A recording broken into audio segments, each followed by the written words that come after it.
Okay, good evening, everyone. It might be a little bit late, but this is an update for July 14th, 2022.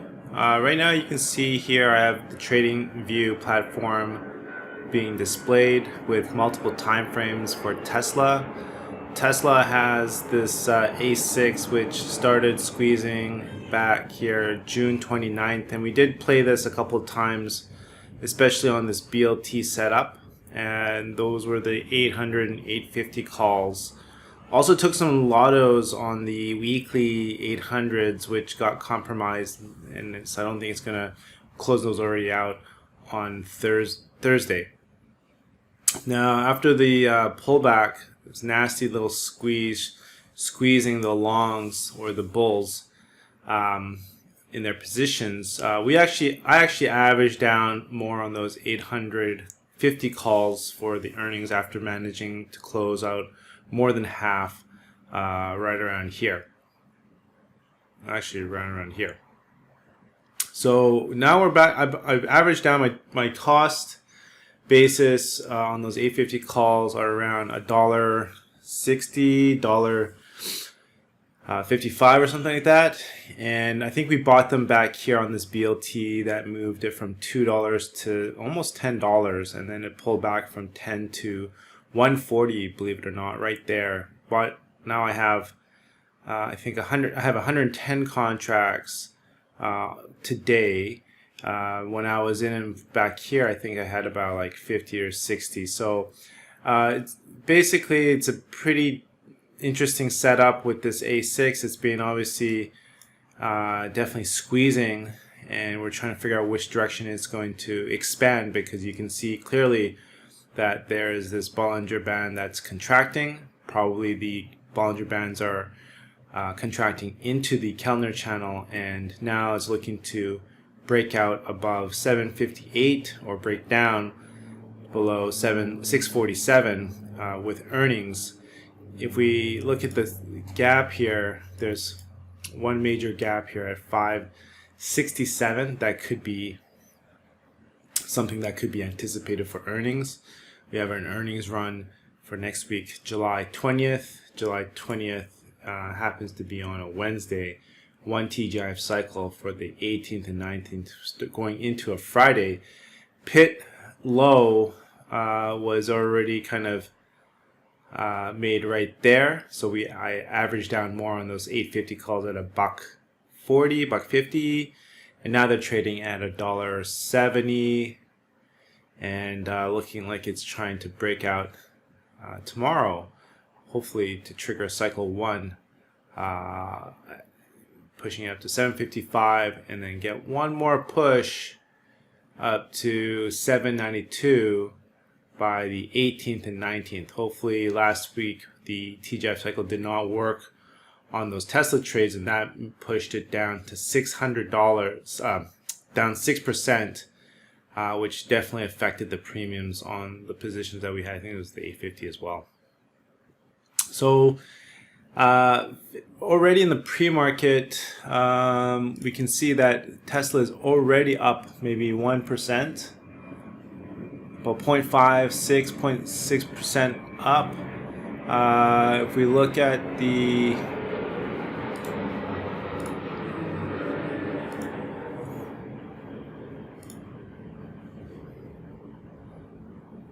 so here's one of the servers.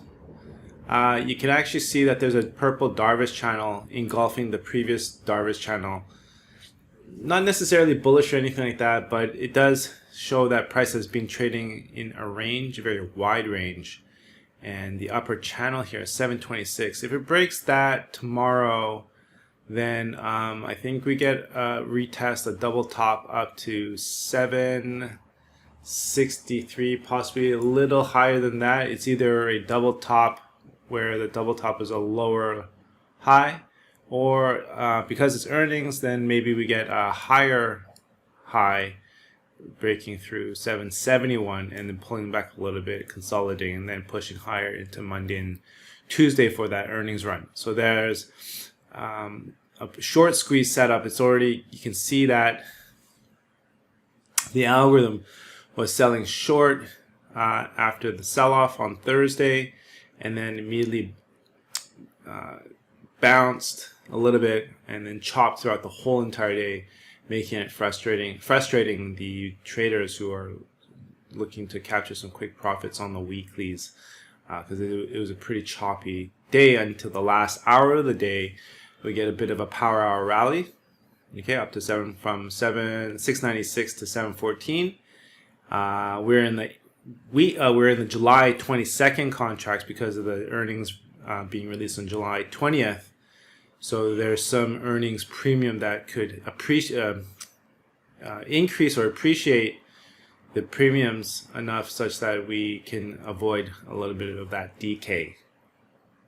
So tomorrow, most likely, we're going to see a little bit of a move here up to 726 and break out. I don't see any 30-minute T-time squeezes. I don't see any T-time squeezes like this. It could come in tomorrow. I don't know. But right now, it looks like a little bit of a breakout to retest at 726. And that 726 is going to push it up to 770 on a breakout because we got earnings for next week. And then, whatever happens after that, that's going to be that's going to be determined on how this thing squeezes. Looking at the Heikin-Ashi candle, oh wow, look at that. So if we look at the Heikin-Ashi candle on Tesla, it's a doji. Okay, so this kind of reminds me of the Apple trade last week, where we had a Heikin-Ashi doji, and then that was coupled with a bullish wolf wave. So let's take a look at the Apple. Apple was a profitable trade last week off that trade July 1st. It had a doji, looked like an inside day Heikin-Ashi doji, and then the trend changed after it formed its first green candle, and then it proceeded to move up 4 days before it started to kind of chop, right?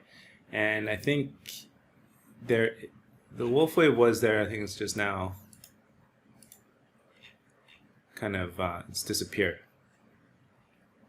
I think it's and there actually is like that gap at 133. So yeah, this looks like it's bouncing here for a bit, and then whatever happens on earnings, it could drop significantly, such that let's say it moved up a little bit higher to tag that top right there. So maybe 150, and then it could drop 12% on earnings. We don't know. Okay, just because I'm assuming after it moves up and tags that upper Bollinger Band, it could easily tag the 158. That's the 200-day moving average, and then roll over. I'm not sure what they're going to do with this gap here at 133 that's going to be left open. But there's also, on the bullish case, there's also a gap at 174.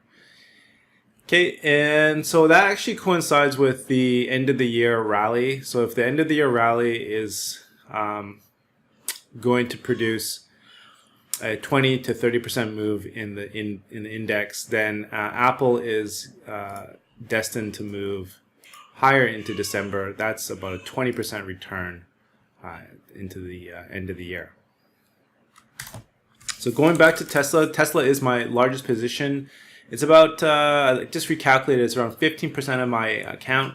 I have 110 contracts, so if it does move up to tag that Bollinger Band at 755, I think the 850 calls will be around like $3 to $4. I'll close off half, so $4 to $5 contracts on 110 contracts. It's like 55,000. I'll close half to bring it down, to reduce the cost basis from $4, $4.50 back to like $2, something like that. I'll close off more than half, probably 80%, and let the rest ride into the TGF cycle Monday and Tuesday, where I think we see another squeeze higher. I don't know where the intraday gap here is, but if it breaks out above 764, because you can see several times around this level there seems to be some sort of seller right around here that keeps on slamming the Tesla price lower.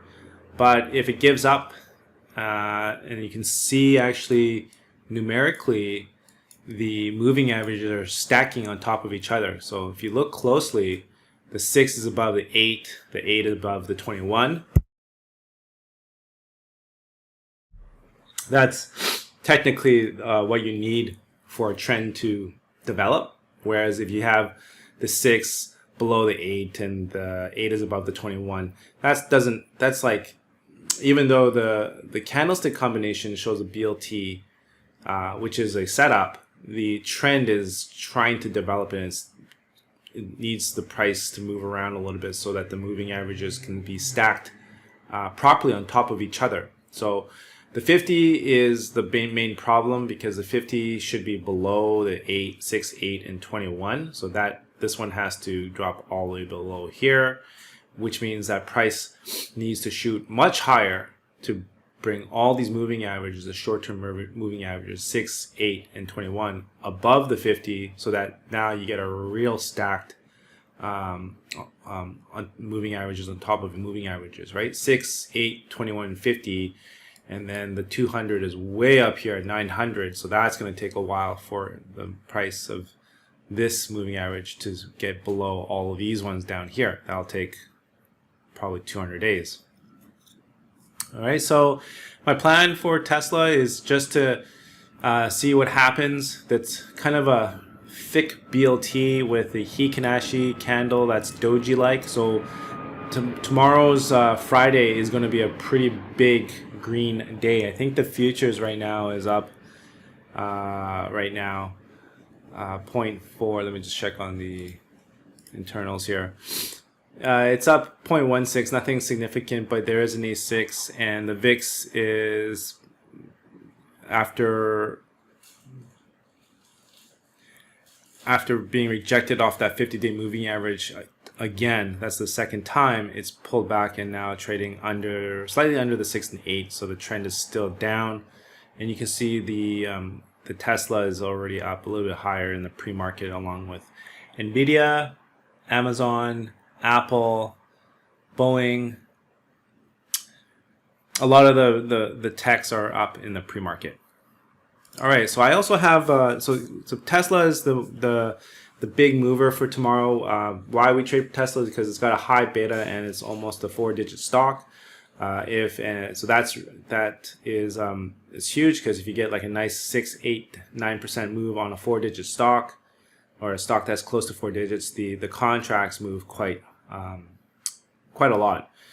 So that's you got to kind of remember this one right here. That's the bread and butter here, and if it moves, then it's going to move about 4 or 3 days, and that actually makes sense, because if Friday's a green day, then we can expect Monday and Tuesday to be green days, and then earnings you definitely don't want to. You don't want to hold a full position in earnings, so you want to be out of your positions, most of them, by Tuesday's close. I think they announced earnings.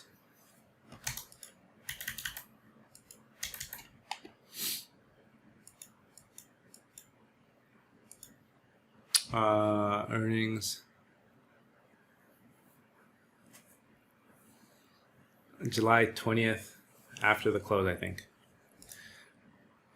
All right, I also have PayPal. So PayPal has a bullish wolf wave, and it's down about 45%. The position size is around 3 to 2% of my account, and it definitely it's got an inside day. So with an A6, if it breaks out tomorrow, then what's going to happen is it's going to try to push right through that 21-day moving average to 72.79, and then the A6 momentum histogram right here.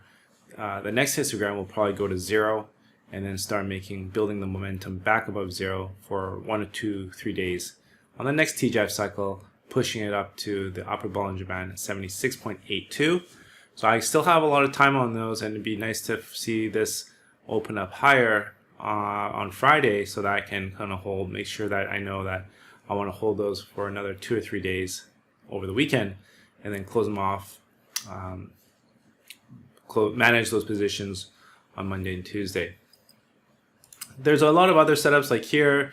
You've got an interesting looking BLT on Netflix. Netflix has been like a horrendous trade. You can see that. I don't think I want to hold a position into earnings on this. This Looks like it could gap down again to fill all these gaps all the way down to $100. I think there's probably a bearish sentiment into this trade. Nothing looks bullish about this chart here, and it's actually been one of the worst. Let's see how much has it dropped by. Definitely more than 70%, right? 75 points. So that's a market crash right there. Boeing. So Boeing looks like it's got this complicated BLT with an A6, got its earnings. So if it opens up a little higher, I think we can get the next resistance is around here. I think we get a good shot at 158.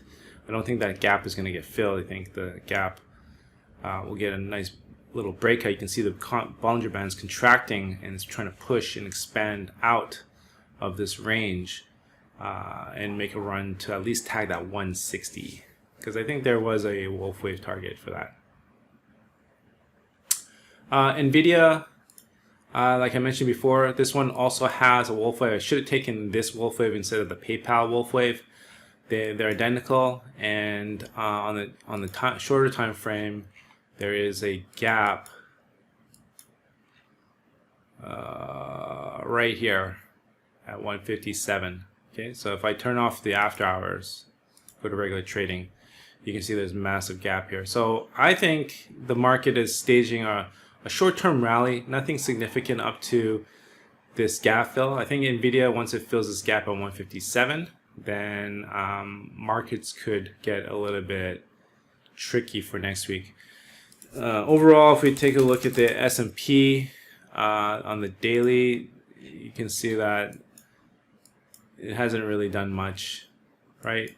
So it does have a wolf wave, similar to NVIDIA and PayPal, and also Tesla.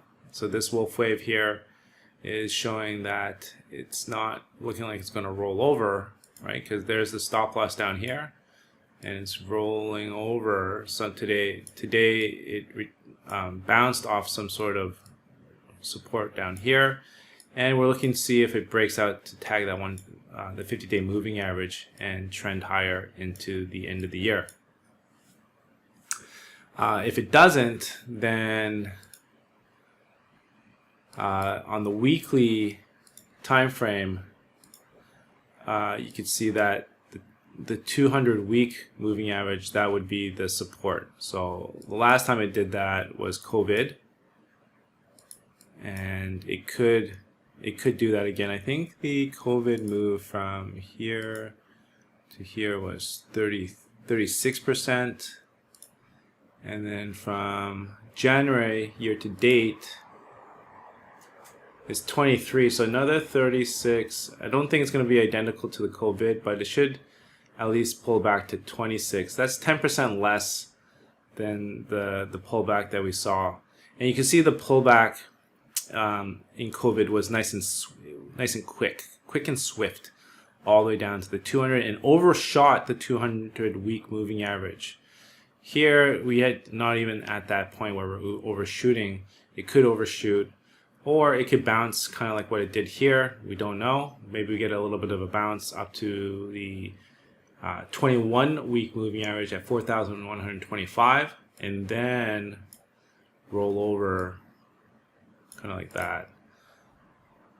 So it's tough to say exactly how this is going to play out, but I think there's more downside, at least down to 3,524. But short-term wise, we're probably going to experience a little bit of a bounce. So my Tesla trade will be kind of here.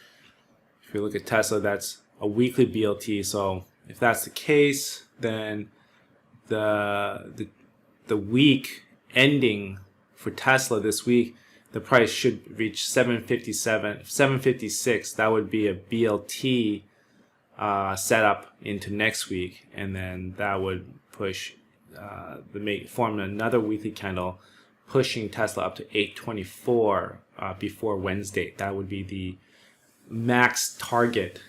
But again, with my Tesla 850 call, I have 110 contracts. I want to manage the profits at the doji on the weekly. So by the end of the day tomorrow, I'm expecting Tesla to close at 756, right? And that would be extremely bullish for Monday and Tuesday. And then Monday and Tuesday, we can see if TGF triggers, and we can see another 4 to 5% move. How much of a move would it be from here? If it closed right at 756 and moved up to, yeah, so an 8% move for Monday and Tuesday would definitely be forming another green candle, weekly candle, supporting a BLT setup. So Tesla closes to 756. You get a doji on the weekly. That's a BLT setup into a TGF cycle, and then moves up another 8%. Okay, and then that 8% move plus the another 4% from here to here. So that, wow, we're expecting maybe a 5% move tomorrow. That would be a total of 13 to 14% move by Tuesday. That would imply that the earnings is priced in. So I wouldn't expect Tesla to gap up to like $1,000 on July 20th. Okay, so we're looking for earnings run here on Tesla.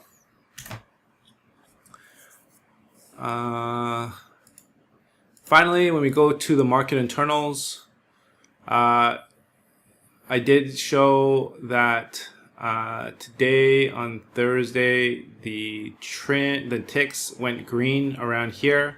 That supported the rally, last hour of the day rally. The interesting thing here is we got the VIX trading up like 6%, but the stocks were moving higher.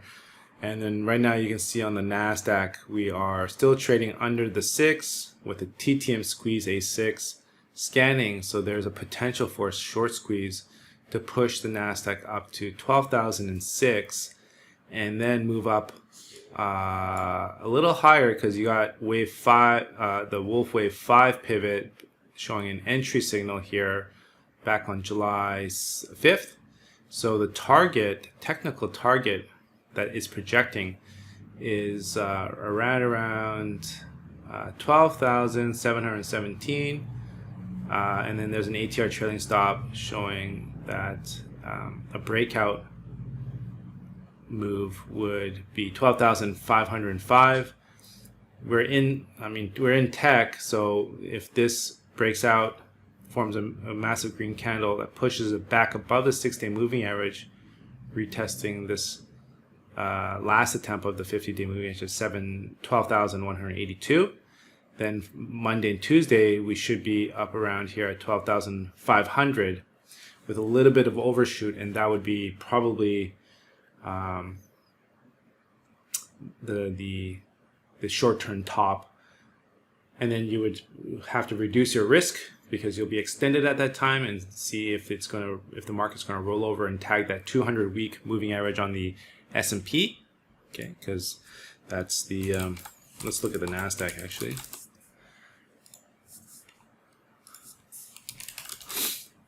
Yeah, the NASDAQ also looks identical to the S&P. So I think here's the last BLT attempt, BLT, and then it got the rug pull. So here's a more condensed version of the BLT. You can see that when it did try to make a move on the weekly on a BLT, it eventually rolled over. So I'm expecting the same thing to happen again here. Just roll over and then tag it, and that would be the last week of July where the lows are put in, and then we move up into the midterm elections for a nice rally in the S&P and NASDAQ. So if I had to predict end of year target, basically I'm looking for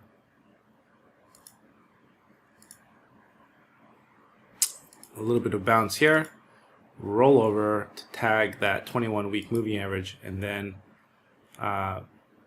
5,000 by December. So we kind of make this So the earnings will probably get another horrible earnings season, right? Where everything dumps.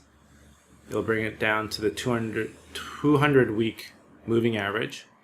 That'll be the final low, which coincides with the chart that I've been posting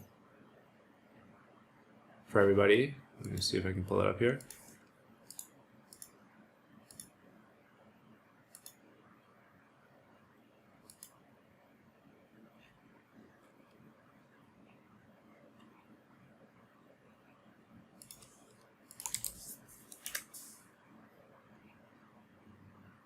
Yeah, so and then that mid-July, last week of July, where they rebalance and then there's earnings, I think that would be that one right there. We're going to see a little bit of bounce, then sell off again, and then rally all the way to the end of the year, such that we kind of break even, as if this market crash has never happened. Okay, so lots of pre-market moves after hours. Like here, you can see Nvidia is probably up like another percent. Apple's up another percent. Tesla's up 0.7%. Boeing's up also another 0.5%. So a short-term bounce for the next 3 or 4 days. There is an actually interesting gap here on the Nvidia with the BLT to 228. Wow. That's a weekly gap. That's going to eventually get filled. It's going to be interesting. So yeah, I mean, these earnings can run quite hard. That's Nvidia for August 22nd. So I don't know exactly if it's going to bounce or going to tag that 200 week moving average. But we do have a pretty bullish day that's setting up tomorrow.